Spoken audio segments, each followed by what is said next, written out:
Om Namo Bhagavate Vasudevaya. Loving obeisances unto the Supreme Being Vasudeva. Janmadyasya yato anvayaditaratascha artheshu abhignaswarat tene brahmahridaya adikavaye muhyanti yatsurayah tejo vari mridam yatha vinimayo yatratta sargo mrisha dhamna svena sada nirastakuhakam satyam param dhimahi. We meditate upon the transcendent absolute being from whom springs forth this universe. He is present in all that exists and yet distinct from everything. He is fully conscious and totally independent. He revealed to the first seer Brahma the import of Vedic wisdom. The material creation made of threefold gunas appears in him as though real, like water in a mirage. Being eternally self effulgent, he is ever free of Maya, his own illusory energy. We meditate upon him, the Supreme Being. Nigamakalpataror galitam phalam shukamukad amritadrava sanyutam pibata bhagavatam rasamalayam muhuraho rasika bhuvi bhavukaha. O devotees who relish a taste for divine love, Bhagavatam is the fully ripened fruit of the wish-yielding tree of Vedas, flowing as immortal nectar from Shuka Brahmarshi. Go on drinking this nectar day after day. So now we enter the third skandha or the third canto of the holy Srimad Bhagavatam. We have been blessed to finish the first two cantos, which first set up the entire dialogue in the first canto and then gave a detailed philosophical foundation of the entire Bhagavatam in the second canto.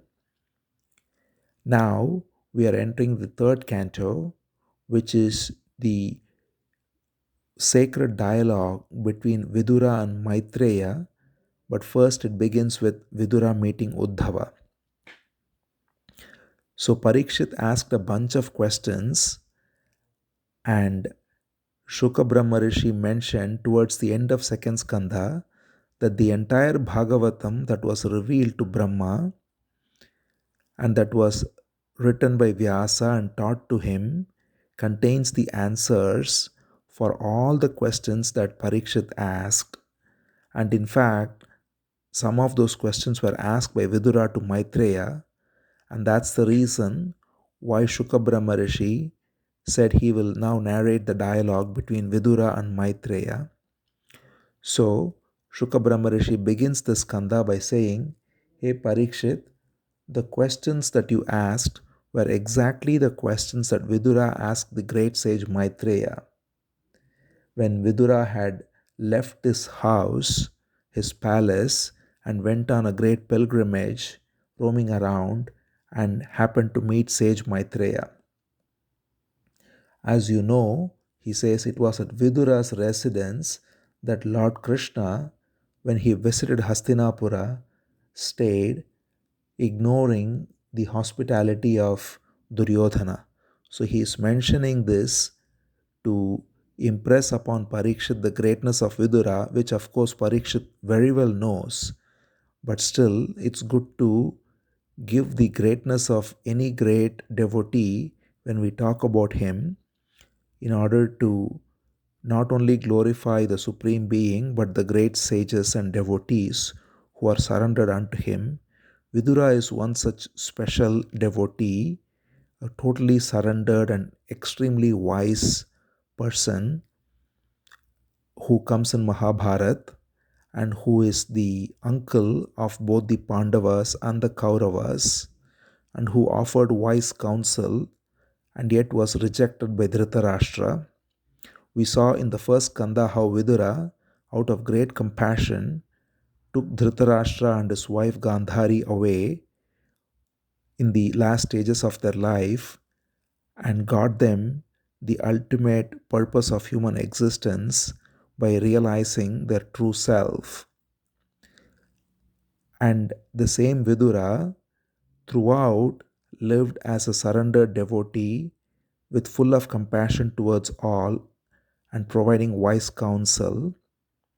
The particular incident Shuka Brahmarshi refers to is very famous, where when Krishna comes as an ambassador or as an emissary for the Pandavas to Hastinapura, after delivering the message, he is invited to stay and offer great opulent dinner by Duryodhana, but he refuses that because Krishna goes for who offers with love and not what is being offered, however great it might be. Vidura, being a simple devotee, he makes very simple food, and it is said that he only offered spinach. Simple spinach was cooked and offered to Krishna, and Krishna accepted that with so much love instead of the opulent dinner offered by Duryodhana. This is, in fact, an incident that is recorded as a beautiful bhajan. In Hindi, it's even popular even now. It says, Sabse unchi prem sagai, Duryodhana ke मेवा त्यागो साग विदुर घर खाई. What it means is, सबसे ऊंची, highest of all, is loving devotion. It is such that Krishna refused the opulent dinner of Duryodhana. Duryodhana ke ghar meva tyago, saag vidur ghar khai, and he simply ate spinach, simple spinach offered with love by Vidura. So this is the story that Shuka Brahmarshi refers to, which is so famous, and it's celebrated with this bhajan song even today. So hearing this, Parikshit is very happy to know that Vidura met with Maitreya and asked the same questions. So he asked Shuka Brahmarshi, "Hey sage, please tell me, where did Vidura meet with Maitreya and what talk did they have and what was the nature of their conversation?" Surely the questions and answers exchanged would have been of very high order between Vidura and Maitreya, because Vidura himself is a great sagely person and a totally surrendered devotee, and Maitreya is a self realized sage. So we can see in Bhagavatam how the conversations are of such high order. When two humans meet, or when people meet, some people talk about gossip, some people talk about worldly events, some people talk little better than that about some abstract theories, and then some about some philosophies. But the highest conversation is what is seen in Bhagavatam, whether it is in Naimisharanyam or whether it is in Ganga, the banks of Ganga between Shuka and Parikshit, or now between Vidura and Uddhava, and then Vidura and Maitreya. The conversation is only about the Supreme Being and about our true nature and about the nature of this very world as an expansion or a projection of the Supreme Being's energy. So everything is connected to the Lord Vasudeva, and all conversations are of a very high, sublime nature. So that's why Parikshit is very eager to listen to this conversation. And looking at his eagerness, Shuka Brahmarshi is, of course, very happy too. And he goes on. He first gives the story of how Vidura ended up leaving the palace. This is something Parikshit may be familiar with because it's, after all, connected with his grandfather Arjuna and the Pandavas. Still, he is refreshing his memory and all the listeners' memory by narrating the events that led to Vidura embarking on this pilgrimage where he met Uddhava and then Maitreya. So Shuka Brahmarshi says, you know how King Dhtrarashtra was not only physically blind, but more importantly, he was blind in his mind. He was blind to right judgment, and therefore he was blindly attached to his sons, Duryodhana and the rest, and thereby completely unfairly against Yudhishthira and Pandavas, who were his own nephews, and yet he was blinded by attachment to his sons. And he recounts a couple of incidents where Dhritarashtra's blindness came forth. One was when Duryodhana planned to literally set the house of Pandavas on fire, and Dhritarashtra didn't stop that. Fortunately, they were saved, as always, by the grace of Krishna. And the second was the most infamous incident of how Draupadi was attempted to be disrobed in the royal court of Hastinapura in front of Dhritarashtra by Dushasana, the brother of Duryodhana. And when this happened, again, when she was having tears flowing, Dhritarashtra did not do anything to stop that. He was simply being a mute spectator to the atrocities of his sons. And of course, when Draupadi cried in surrender, it was Krishna who protected her by making sure she was not disrobed by giving her unending supply of clothing. But Dhritarashtra there remained as a mute spectator and did not stop that abominable act. So, similarly, when Yudhishthira later was cheated in gambling, they unfairly enticed him to a gambling game, and they cheated Yudhishthira and the Pandavas, and they were sent to the forest. And then when they came back after 13 years in exile, when they returned and they asked for their rightful share, Duryodhana plainly refused to give it. And again, Dhritarashtra did not interfere with that. And then finally, when Krishna came as the ambassador, as we just mentioned that incident, as a envoy of Yudhishthira of the Pandavas, and spoke words of wisdom to Dhritarashtra and the court, Krishna knew full well, of course, that Duryodhana was not going to listen. The whole thing was, of course, orchestrated by Krishna, because the divine plan was to reduce the burden of this earth with all these evil kings. But he, of course, embarked on this mission of being an envoy, and he was ignored completely by Duryodhana. And Dhritarashtra didn't speak a word then too, even though he spoke so sweetly. And the great beings in that court like Bhishma and Drona were very happy to hear Krishna, and they were only hoping that the king would listen to them.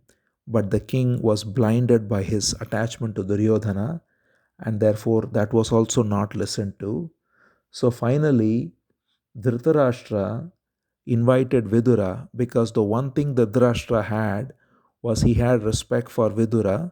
We already saw this, that Vidura is the one person who can speak openly. Vidura, being his younger brother, had the right always and the access to meet Dhritarashtra and speak his mind openly.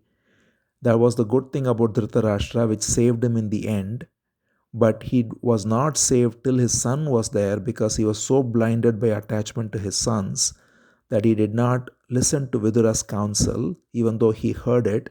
So when he invited Vidura after the incident of Sri Krishna coming as an ambassador and going back, and the war was about to begin, to prevent the war possibly, Dhritarashtra invited Vidura, asking for his counsel, and Vidura gave the most famous counsel, which is still now celebrated as Vidura Niti. It is in Mahabharata, it is about 200 verses, and it has wisdom that is applicable to everyone till this day. He talks there, it is worth going into in its own way. It's a beautiful work that talks about what is the right conduct, what is the way to live healthily, what is the way to not lose sleep over and not lose one's peace by living in balance, and what is the right duty of a person at all levels. Everything is covered so beautifully in Vidura Niti, and this is the advice, the Vidura Niti is the advice that Vidura gave Dhritarashtra in this particular juncture. But of course, when Vidura gave all this, Dhritarashtra listened to it, but then very sadly he ended by saying, I know what you say makes sense, but when I see Duryodhana, my eyes are blinded. He himself admits it, that he is helpless in his attachment to his son, and therefore he says, it appears that destiny will have to take its course because I am unable to stop, even though my better senses are telling me to stop. So Dhritarashtra clearly is a victim of Maya who, even while knowing that what he is doing is wrong, is unable to stop it. So there are two kinds of people who commit wrongs. One are those who don't even know they are committing wrong and they are embarking on it, like Duryodhana. And then there are people like Dhritarashtra who know it is wrong and yet they are powerless to stop themselves, let alone others, from doing what they know is wrong. So that's the helpless condition of Dhritarashtra. And therefore, when Vidura says, return the share of Yudhishthira because he is so noble, he is a righteous man, he left and lived in exile for 13 years, even though he was cheated. And he has come back and he's asking only for his rightful share. And you have to give it back to him.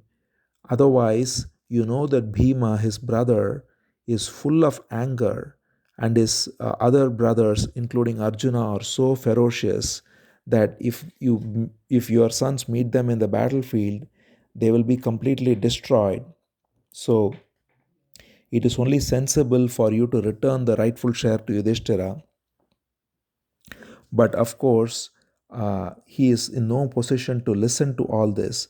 Vidura also adds that Pandavas, as you know, are supported by Krishna, who is the chief of Yadavas, who is in Dwaraka, and who is the supreme being disguised as a man, and he is their very friend. And you know that with Krishna on their side, they are unbeatable, they will destroy all your sons.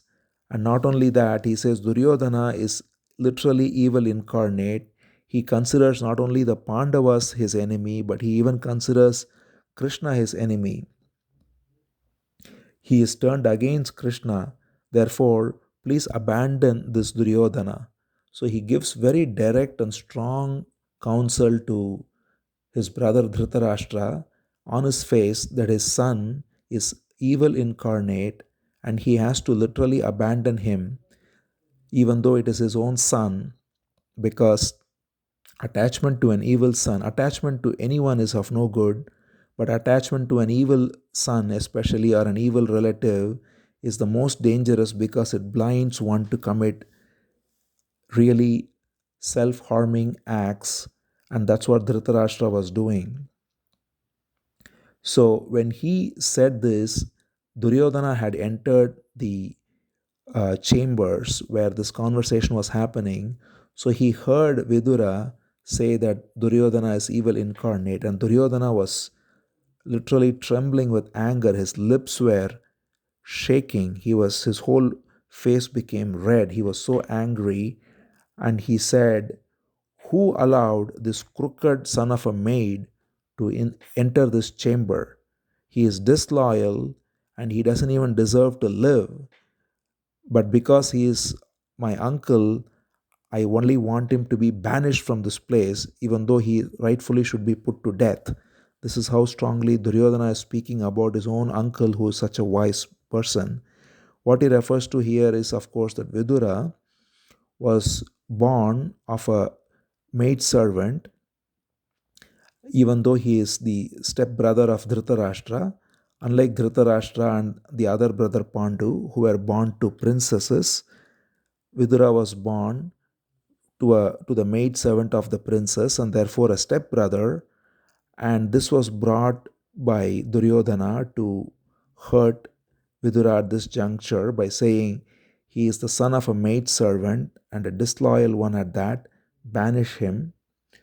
So these words pierced his ears, Vidura's ears, and Vidura, even though he knew what is about to happen, he only could look at all this as the Maya of the Supreme Being. He realized that this is the Lord's Maya that is blinding Duryodhana with rage and also blinding his brother Dhritarashtra with attachment.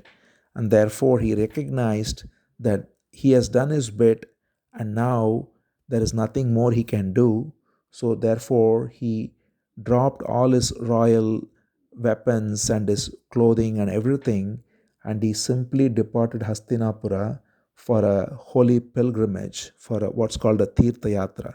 So, this is how Vidura gets to leave and go on a holy pilgrimage. And he starts this pilgrimage before the Mahabharata war begins, as we see here, because after this incident, every avenue for peace has been exhausted, and then the war drums are beaten and the war begins, and of course all the evil Kauravas and the kings are killed, and Yudhishthira becomes king, and we saw all that in the first Skandha, where Yudhishthira becomes the king and rules righteously. So all of these events over a few months happen while Vidura is on his holy pilgrimage. And then, of course, we saw Vidura come back from the pilgrimage and take Dhritarashtra back with him. And when he came back, we saw Yudhishthira inquire about him. We saw that incident.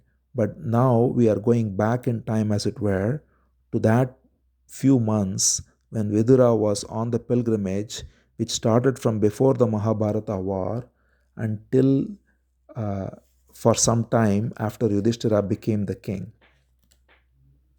So, that being the case, he left on foot. So, Vidura, being a very ascetic person, he did not take any royal support, he did not take anyone with him, he did not even take any clothing or any facilities with him. He went in the right, proper way on pilgrimage, alone, on foot, without any kind of vehicle or any horses, nothing like that, just alone on his foot.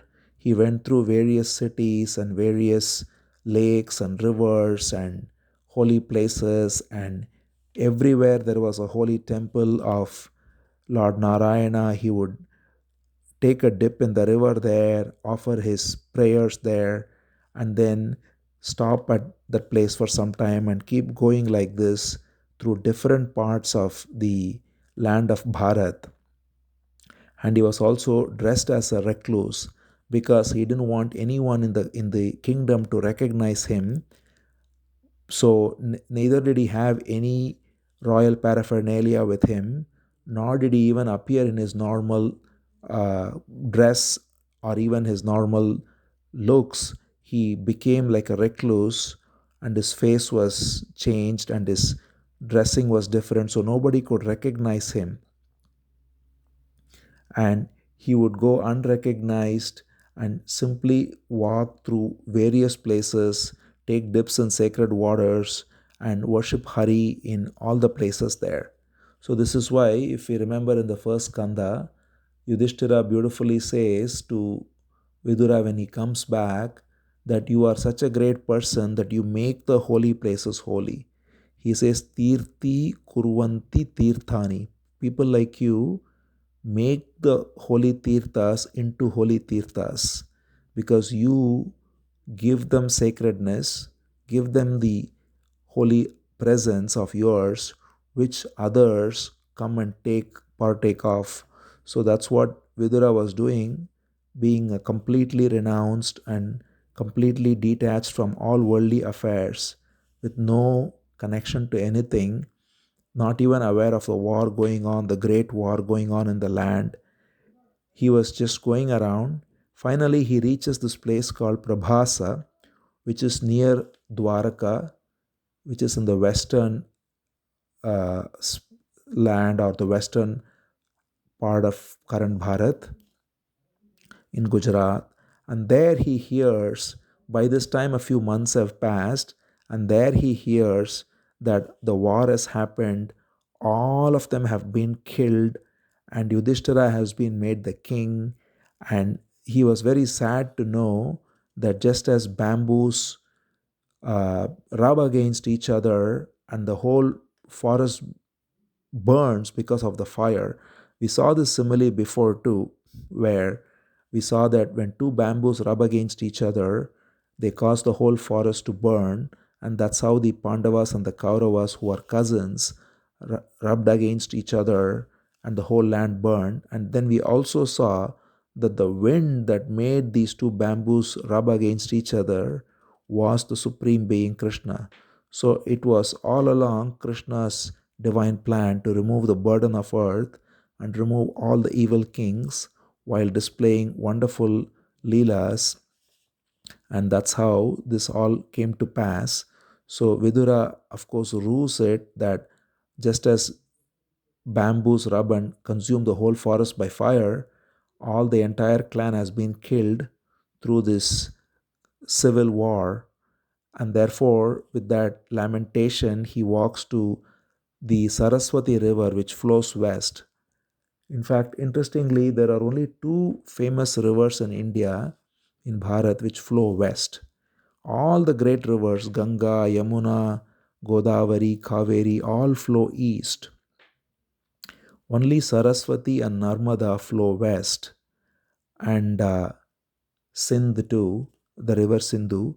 In any case, Saraswati is not now there, it has dried up, but at that time, Saraswati was a very great river flowing, and in fact, it has been proven even through various archaeological investigations, the course of Saraswati. So that river, Saraswati, the great river, is where Vidura went. And if you remember, that's where Vyasa also composed Bhagavatam eventually. So it's the same river that he went. And he went to various sacred spots. There are known to be 11 sacred spots on the Saraswati river. And each of the 11 spots are marked by 11 sages. And so each of them he went to, and he took a dip in the Saraswati river in all these 11 places. And wherever he saw a temple, and it says here beautifully, every temple there had the Sudarshana Chakra on the top, on the dome. And Sudarshana Chakra is the sign of Krishna or of Narayana. So the one important thing, as repeatedly we have seen, is Krishna is the being the complete avatar. He is non-different from Narayana. That's why it says Krishnastu Bhagavan Swayam. So the very vision that Brahma had of Narayana is exactly how Krishna appears: darkish complexion, yellow dress, having a wheel, Sudarshana Chakra, and all the other paraphernalia that Narayana has. Krishna brings all that to earth uniquely. So, therefore, those who are devotees, even during that time, were able to recognize clearly that Krishna is non different from Narayana. He is Swayam Bhagavan, and therefore, wherever he saw the Sudarshana Chakra, he was so filled with joy, and he would worship in those temples, and thereby he was walking further and further, and he reached, traveling up north and bit east, he finally reaches the banks of Yamuna. So Yamuna is, of course, the most sacred river flowing through Vrindavan, where Krishna's childhood pastimes all happened, and therefore it is an especially holy river. And so after going through Saraswati river, he comes to Yamuna, and there, when he reaches the banks of Yamuna, he meets with Uddhava. Uddhava is the great friend of Krishna, as we saw again in the first Skandha. Every time Krishna came from Dwaraka to Hastinapur and went back, Uddhava was always with him like his own right arm. So when Uddhava was met in Yamuna, Vidura was extremely happy to see him. Of course, as we know by now, Uddhava comes to Yamuna after Krishna has left the earthly abode. We saw this incident when Arjuna comes back and reports that in the first Skandha, but Vidura is not aware of that. So Vidura meets with Uddhava, and when he sees Uddhava, he is extremely happy to see Uddhava, and therefore he immediately embraces Uddhava, who is so dear to Krishna, and he asks him a lot of questions. He is asking, "Hey Uddhava, how are Krishna and Balaram doing? They are our most dear divine beings, appeared as brothers, As we know, Krishna is Vasudeva and Balaram is the expansion of Vasudeva known as Sankarshana. So, Krishna and Balaram are both in Dwaraka, and Vidura is therefore asking about that. Vidura still is not aware of the departure of Krishna and Balaram and all the other events that have happened. So he is asking about how Krishna and Balaram are in Dwaraka. How is their father Vasudeva, who is a great well-wisher of everyone? How is the son of Krishna, Pradyumna, who is so charming to look at and who is the son of Rukmini and Krishna? And he's asking how is the other son Samba, who is born to Krishna and Jambavati. So Jambavati is the daughter of Jambavan, and their son is Samba, who is known to be an incarnation of Kartikeya, who is the son of Lord Shiva. So Lord Shiva's son Kartikeya, or Skandha, is known to have appeared as Samba, the son of Krishna. And so he's asking about Samba, he's asking about Satyaki, who's another close associate of Krishna. Then he's asking, how is Akrura doing? Akrura is another great devotee of Krishna. In fact, he is the one who comes to Vrindavan from Mathura to take Krishna and Balaram back to Mathura after their childhood pastimes are over. And the most famous incident there is Akrura is so devoted to Krishna that when he reaches Vrindavan, before he even gets to see Krishna, he sees on the banks of Yamuna the footprints of Krishna, which are very unique to look at. And therefore, the lotus feet of Krishna, which has left footprints in Yamuna, he sees that and he literally rolls on the ground where he sees those footprints. That is how ecstatically devoted Akrura is to Krishna. And so he is asking, Vidura is referring to this and asking that Akrura who rolled on the dust of the Lord's lotus feet, how is he doing? How is Devaki, the mother of the Lord? And how is Aniruddha? And how is all the rest in Dwaraka?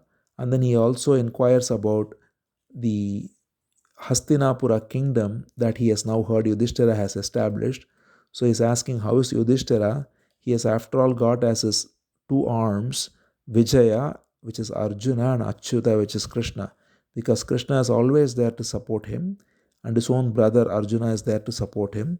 So how is Yudhishthira doing with the support of his two great pillars of strength, Arjuna and Krishna?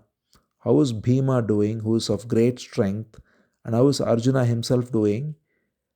And he refers to a beautiful incident where Shiva comes to test Arjuna by being dressed as a hunter, and Shiva picks a fight with Arjuna like a sport over a hunted boar. And what Arjuna does is he covers Shiva with a rain of arrows. Without directly hitting him, he just covers him with a rain of arrows to display his prowess in archery. And Shiva is mighty pleased. He just came to test Arjuna. He knows Arjuna is his dear friend of Krishna, and Shiva is always dear to Krishna. Therefore, Shiva is so pleased and he gives him the most famous Pasupatastra to Arjuna, a very powerful weapon he gifts him. So, referring to this incident, Vidura is asking that Arjuna, who even won the pleasure of Shiva, how is he doing? How are Nakula and Sahadeva, the two twins, how are they doing? And how is Kunti doing? Kunti is the mother, the mother of the Pandavas, as we know, who also left her body when she heard Krishna leaving the earth, and who is so devoted to Krishna. So how is she doing? And then he also turns his attention to Dhritarashtra, his brother. He is asking, how is Dhritarashtra? Because he is very concerned about Dhritarashtra. And he is saying, how is he doing? And he is, of course, very sad that Dhritarashtra fell for his attachment and caused all this ruin. But then he says, of course, all of this is due to the Maya of Sri Hari. It is Sri Hari who made all these happen in order for the extermination of all the evil kings, and therefore, what is there to lament? Everything happens according to his plan. After all, the birth and the doings of the Supreme Being, who is truly birthless and beyond all actions and beyond all gunas, is a mystery that nobody can understand. And therefore, the only explanation is that in addition to getting rid of evil kings, he does all these activities in order to attract his devotees and to have all these beautiful stories to remember and to cherish his lotus feet. So that is the only reason why he seems to appear on this earth and do all these activities. Therefore, please tell me, finally, he says, please tell me more about the Lord. I just want to know, Uddhava, you are the dearest friend of Krishna. Tell me, how is the Lord? I want to hear more about him. I can never hear enough of the Lord, especially from a close associate like you. This is what Uddhava is being asked by Vidura, all these questions with great love and great curiosity. And with this, we end this chapter. We will listen to the beautiful response of Uddhava over the next couple of chapters. Om Namo Bhagavate Vasudevaya.